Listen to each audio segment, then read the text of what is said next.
পূর্ব সিংভূম জেলার পটমদা প্রখণ্ডের কমলপুর থানার অন্তর্গত পশ্চিমবাংলার সীমান্তে অবস্থিত বাঙ্কুঞ্চিয়া গ্রামের ছৌ ওস্তাদ উত্তম কুমার মাহাতো এবং পঞ্চায়েত সমিতির সদস্য মেনকা মাহাতোর মেয়ে অঞ্জলি মাহাতো নিট পরীক্ষায় উত্তীর্ণ হয়েছে।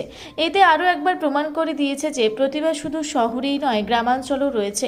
অঞ্জলি মাহাতো বলে যে সঠিক নির্দেশনা এবং কঠোর পরিশ্রমের ফলে এই সাফল্য।